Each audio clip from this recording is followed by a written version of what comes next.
လုံးပဲဒီနေ့ကျွန်တော် Adobe Premiere Pro lesson လေးတစ်ခုကိုပြောပြပေးသွားခြင်းပါတယ်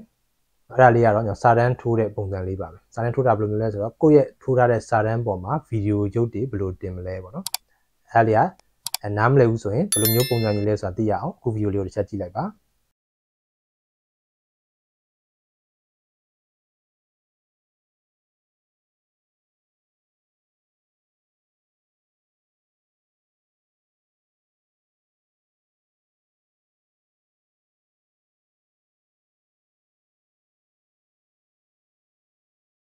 အဲ့တော့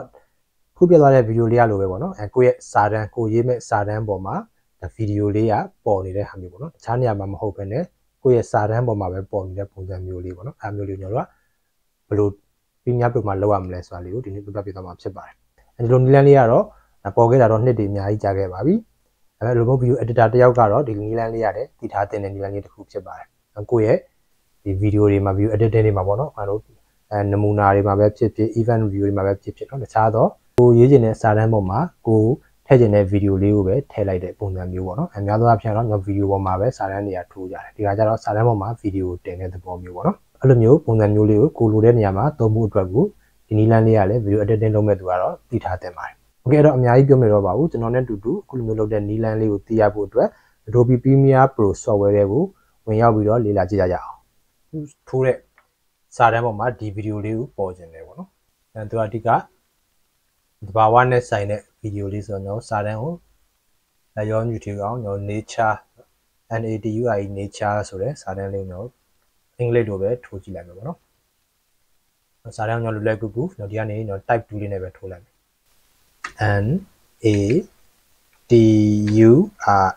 nature ဆိုပြီးတော့ကျွန်တော်ရေးလိုက်မယ်ပေါ့နော်โอเคပြီးသွားရင်သူ့ကိုကျွန်တော် select control A နဲ့ select မှတ်လိုက်မယ်အားလုံး select မှတ်ပြီးသွားရင်သူ့ရဲ့ panel ထဲမှာကျွန်တော် font သွားပြောင်းမယ် font နဲ့ထူတဲ့ဟာမျိုးလေးနဲ့မှပို့ပြီးတော့အဆင်ပြေနိုင်တယ်ပေါ့နော် impact လို့ပါလို့ font မျိုးပေါ့နော်ညာလိုမျိုးဆိုရင်ထူထူထဲထဲနဲ့ဆိုရင်ပို့ပြီးတော့အဆင်ပြေတယ်နော် think ဖြစ်တဲ့ font လေးတွေကြာတော့ကျွန်တော်အဲ့ဒီပေါ်မှာဗီဒီယိုရုပ်တင်တဲ့ခါကျရင်ဘာမှအသေးခွဲမှမဟုတ်ဘူးပေါ့နော်အဲ့မျိုးလေးတော့ရှိတယ်အဲ့တော့ကိုရွေးတဲ့ font မျိုးစားကလည်းဒီလိုမျိုးထူထူထဲထဲဖြစ်ဖို့တော့လိုတယ်ပေါ့နော်ပြီးရင် font ရဲ့အရွယ်အစားကိုဒီနားနေနော်ဒီက font ရဲ့အရွယ်အစားလေးကိုကျွန်တော်ကြည့်လိုက်မယ်ပေါ့နော်โอเคပြီးသွားရင်သူ့ကိုကျွန်တော် position လေးကို center ပဲထားလိုက်ရအောင်ပေါ့နော် center ထားလိုက်မယ်ပြီးသွားရင်သူ့ကို font size ကိုပဲကြည့်လိုက်မယ်ပေါ့နော်ဒီဒါဆိုတော့ကျွန်တော်အပြည့်တော့ဖြစ်သွားပြီပေါ့နော်ဒီ position ကနေတော့ layer လောက်ကိုရအောင်ကျွန်တော်ထားလိုက်ပြီးတော့ဒီ font ကိုမှကျွန်တော်ဘာလို့မလဲနည်းနည်း ratio ကိုပြင်ကျင်တယ်ပေါ့နော်ဒီ size ကိုကျွန်တော်ကဒီမှာဆိုရင်သူ့ထက်ကျွန်တော်သွားပြီးတော့ scale ကိုသွားကြည့်လိုက်မယ်ဆိုရင်လည်းစာရေးအပြင်ထွက်သွားတယ်ပေါ့နော်ပြင်ထွက်သွားတာမျိုးရှိအဲ့တော့သူဒီစလုံးလေးကိုပဲကျွန်တော်အထဲထဲမှာပဲအဝင်ခွင့်ရဖြစ်ဖို့အတွက်ဆိုဒီ uniform scale လေးကိုခဏကျွန်တော်ဖြောက်လိုက်ပြီးတော့မှ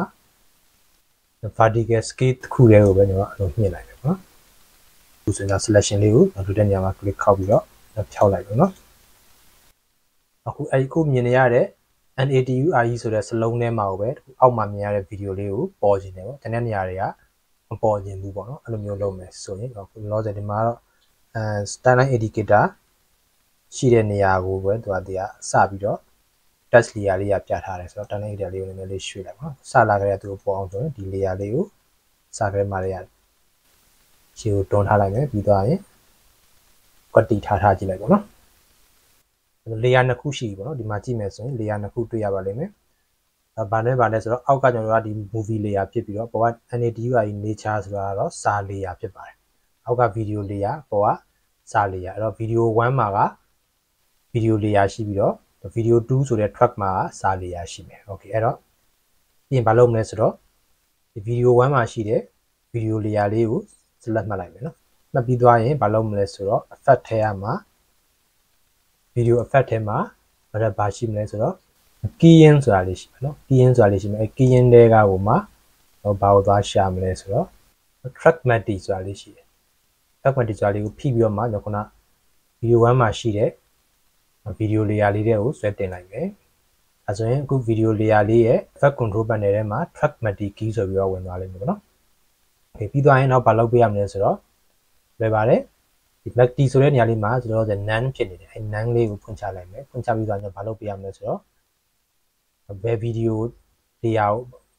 ကိုသူက video 1ကတော့သူ့ရဲ့ original layer ရှိတဲ့အတွက်ကြောင့်မို့ video 1ဆိုတာကိုပြတ်မှာမဟုတ်ဘူးသူမဟုတ်တဲ့တခြားအပေါ်က video 2နဲ့ video 3ကိုသူကညွှန်းနေတယ်အဲ့တော့ကိုကဘယ်ကောင်နဲ့ MACD လုံးမှာလဲဖောက်မှာလဲပေါ့နော်စားမှာလဲဆိုတဲ့ဟာမျိုးသူကမေးတဲ့ခါကျတော့ဘယ်လိုလဲဒီ nature ဆိုတဲ့စာ layer လေးက video 2မှာရှိနေတာဖြစ်တဲ့အတွက်ကြောင့်မို့လို့ဒီမှာ video 2စာလေးကိုရွေးပေးလိုက်မယ်နော် okay ဒါဆိုရင်တော့ကျွန်တော်ခုနလိုချင်တယ်လို့မျိုးဒီ nature ဆိုတဲ့စာအပေါ်မှာပဲနောက်က background movie ကရောက်သွားပြီးတော့ကျန်တဲ့နေရာတွေကဘာမှမရှိတော့ဘူးเนาะစားသွားတယ်เนาะဖောက်သွားတယ်เนาะအဲ့လိုမျိုးလေးမြင်ရလိမ့်မယ်သူတို့က play ကြည့်လိုက်မယ်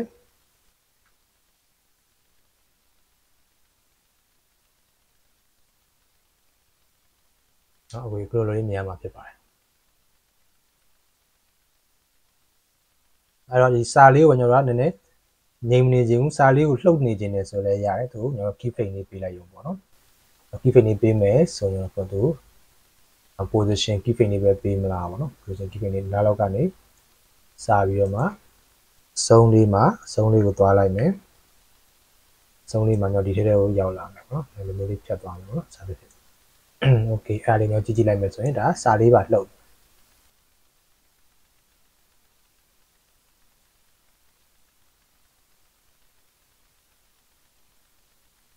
โอเคတော့じゃ position မပေးဘူးကျွန်တော် scale ပဲလုပ်ချင်တယ်ဆိုလည်းရတယ်ပြဿနာမရှိဘူးဒါလေးကိုပြန်ဖြောက်လိုက်မယ်ပြီးသွားရင် scale နဲ့ position နဲ့ရောပြီးတော့ key frame ပေးချင်တယ်ဆိုပါတော့เนาะဆက်စားချင်မှာကျွန်တော်ဗီဒီယိုလေးမြင်ရနေမှာစာအဲ့လိုမျိုးလေးပေါ်လာမယ်ဆိုတဲ့ပုံစံမျိုးလေးလုပ်မယ်ပေါ့เนาะအဲဒါတော့ဒီနားလေးတွေကိုကျွန်တော်ဝင်သွားမယ်ဆိုပါတော့เนาะ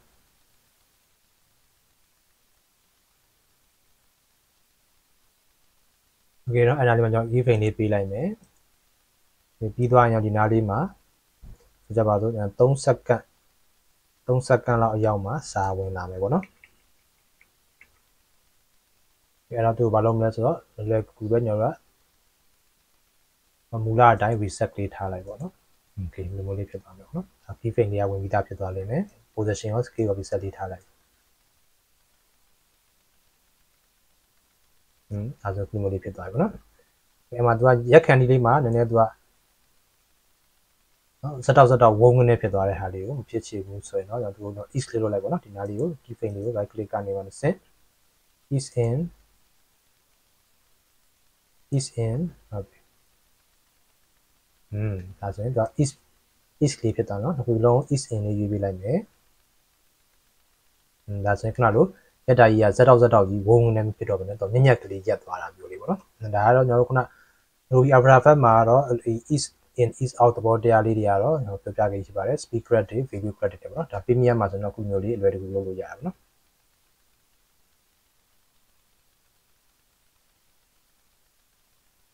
โอเคအဲ့တော့ဒီသဘောတရားလေးပါပဲအဲ့ဒါမှကျွန်တော်ဘာလုပ်ချင်သေးလဲဆိုရင်ထပ်ပြီးတော့မှနည်းနည်းကိုယ်နည်းနည်းတခြားဟာပုံစံမျိုးလေးလုပ်ချင်တယ်ဆိုတော့လုပ်ရတယ်သူဒီစာနေရာကိုပဲကျွန်တော်က color တစ်မျိုးထားပြီးတော့စာမဟုတ်တဲ့ဒီအမဲကြီးမထားခြင်းကိုတခြားသူ့ရဲ့မူရင်းဗီဒီယိုအတိုင်းပဲဖြစ်ချင်တယ်ဒါပေမဲ့ color လေးကွဲချင်တယ်ဆိုလည်းရတယ်ဒါလေးကျွန်တော်အပေါ်လေးတင်လိုက်မယ်ပေါ့နော်ပေါ်လေးတင်ပြီးမှဒီအောက်ကကျွန်တော်ဗီဒီယို layer လေးကိုပဲ order လေးနဲ့ select မှတ်ပြီးတော့မှ order ဖိထားလေးနဲ့ပဲကျွန်တော် copy ပွားပြီးတော့ video 1ပေါ်ကိုဆွဲတင်လိုက်မယ်ပေါ့နော်ဒီအဆိုတော့ layer 3ခုဖြစ်သွားပြီအဲ့တော့ဗါလဲဆိုတော့ video layer က2ခုဖြစ်သွားပြီးတော့စာ layer က1ခုเนาะစုစုပေါင်း layer 3ခုဖြစ်သွားပြီအဲ့တော့ဘာလုပ်မလဲဆိုတော့ video 1နဲ့ video 2ဆိုတဲ့ track နှစ်ခုမှာ original video layer ရှိပြီးတော့ video 3မှာကတော့စာ layer nature ဆိုတဲ့စာ layer ဒီအဲ့ဒါလေးတော့ဘာလုပ်မလဲဆိုတော့ဒီမှာဆိုရင်ခုနကကျွန်တော်ဒီ track MACD ဆိုတဲ့နေရာလေးမှာကျွန်တော်က video 3လေးကိုသွားပြီးရွေးပေးလိုက်ပေါ့နော်ရွေးပေးလိုက်မယ်ဆိုတော့ခုနလိုပဲပြန်ဖြစ်သွားပြီအဲ့တော့ဒီကကျွန်တော်ကအောက်ဆုံးမှာရှိတဲ့ video 1မှာရှိတဲ့ track MACD ကမလိုဘူးအဲ့ဒါကျွန်တော်ဖြတ်လိုက်မယ်ပေါ့နော်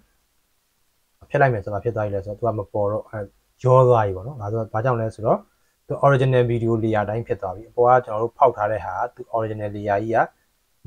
ရှိနေတဲ့အတွက်ကြောင့်မို့လို့ပေါ့နော်အောက်ခံ background တွေနဲ့ရှိနေတဲ့အတွက်ကြောင့်မို့လို့ပေါ်မှာကျွန်တော်တို့ဖောက်ထားတဲ့ဟာမပေါ်လွင်တော့ဘူးဖြစ်နေတယ်ဒါလို့သူ့မျက်လုံးမိတ်လိုက်မယ်ဆိုရင်တော့ပြန်ပေါ်လာလိမ့်မယ်ပေါ့နော်အဲ့တော့မျက်လုံးမိတ်စရာမလိုသူ့ဘာလို့ချင်တာလဲဆိုတော့သူ့ကျွန်တော် color တစ်ရောင်ပြောင်းနေတာ color တစ်ရောင်ပြောင်းနေတာဆိုတော့ဒီပေါ်မှာကျွန်တော်သူ့ရဲ့ original color တိုင်းထားပြီးတော့အောက်ခံကိုကျွန်တော် black and white color လေးပြောင်းခြင်းလဲဆိုပါစို့ပေါ့နော်အဲဆိုရင်ကျွန်တော်ဒီကနေမှဒီမှာကျွန်တော်ပါရှိမလဲဆိုတော့ image control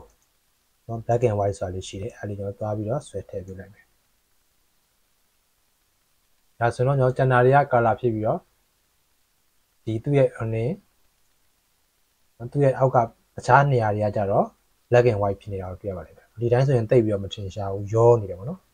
ဒါတို့ဘာလုပ်ချင်လဲဆိုတော့ထပ်ပြီးတော့ကျွန်တော် blur လုပ်ချင်တယ်ပေါ့နော် blur ထည့်ချင်တယ်ဆိုတော့ blur and share ဘန်ထဲမှာ Gaussian blur ဆိုတာလေးကိုသွားပြီးတော့ရေးပြီးထည့်လိုက်မယ်ဒါတို့ Gaussian blur ဆိုတာလေးက effect control မှာထပ်ပေါ်လာတယ်နော်အဲ Gaussian blur လေးကို blurriness လေးကိုပြင်လိုက်ပေါ့နော်ဒီတော့မှကျွန်တော်ပို့ခုနတဲ့ဆိုင်စာတန်းလေးကပို့ပြီးတော့သိတာပါတယ်ပေါ့နော်โอเคဒီသဘောတရားလေးပါပဲ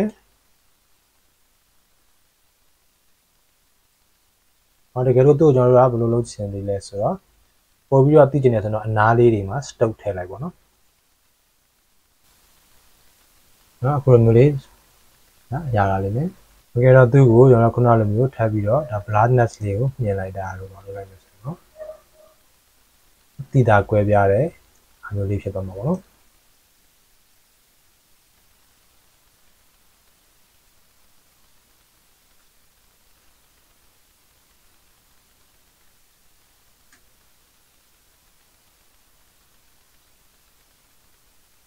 โอเคဒီသဘောတရားလေးပါပဲကဲအခုဆိုရင်တော့ Pragmatic ကိုသုံးပြီးတော့မှ Adobe Premiere Pro software ထဲမှာကိုလိုချင်တဲ့စာတမ်းပေါ်မှာဗီဒီယိုရုပ်ကိုဘယ်လိုတင်ရလဲနော်ဆိုတဲ့သဘောတရားလေးကိုတော့အားလုံးနားလည်လိမ့်မယ်လို့မျှော်လင့်ပါတယ်တခြားသောနည်းလမ်းလေးတွေကိုဖန်တီးခြင်းနဲ့ဘယ်လိုမှမူတည်ပြီးတော့တခြားသောနည်းလမ်းလေးတွေနဲ့ဖန်တီးနိုင်လိမ့်မယ်လို့လည်းမျှော်လင့်ပါတယ်တကယ်တော့ဒီ lesson လေးနဲ့ပတ်သက်ပြီးတော့နားမလည်တာရှိလို့ပဲဖြစ်ဖြစ်တခြားသောအကြံပြုဆွေးနွေးချင်တာရှိလို့ပဲဖြစ်စေဒီဗီဒီယိုလေးရဲ့အောက်က comment မှာရေးပေးခဲ့ဖို့လည်းဖိတ်ခေါ်ချင်ပါတယ်